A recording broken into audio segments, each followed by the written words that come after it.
আমাদের 1000 ফুলের সিরিজে আজ হিবিস্কাস বা জবা ফুল সম্পর্কে জানব। জবা একটি চোখে পড়ার মতো সুন্দর, একক ও সম্পূর্ণ ফুল। এতে সাধারণত 5টি বড় পাতলা পাপড়ি থাকে, যা চওড়া ও বৃত্তাকারভাবে সাজানো। ফুলের মাঝখানে বহু পুংকেশর একত্রে যুক্ত হয়ে একটি লম্বা নালিকা তৈরি করে, যাকে স্ট্যামিনাল টিউব বলা হয়। এই নালিকার ভেতর দিয়ে গর্ভমুণ্ড বেরিয়ে থাকে। পুংকেশর ও গর্ভাশয় একই ফুলে উপস্থিত থাকায় জবা একটি উভলিঙ্গ ফুল হিসেবে পরিচিত। জবা ফুলের রঙের ভ্যারাইটি খুব বিস্তৃত। লাল, গোলাপি, হলুদ, সাদা ও কমলাসহ নানা রঙে দেখা যায়।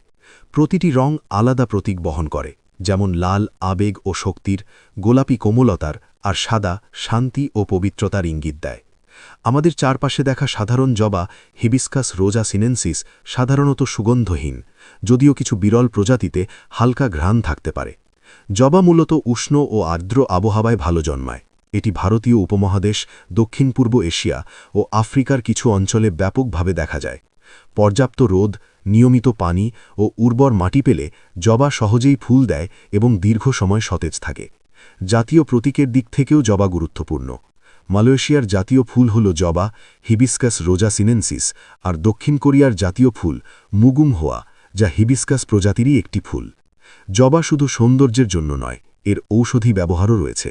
কিছু প্রজাতির পাপড়ি থেকে তৈরি চা বা সিরাপ ভিটামিন সমৃদ্ধ এবং রক্তচাপ নিয়ন্ত্রণে সহায়ক হিসেবে পরিচিত।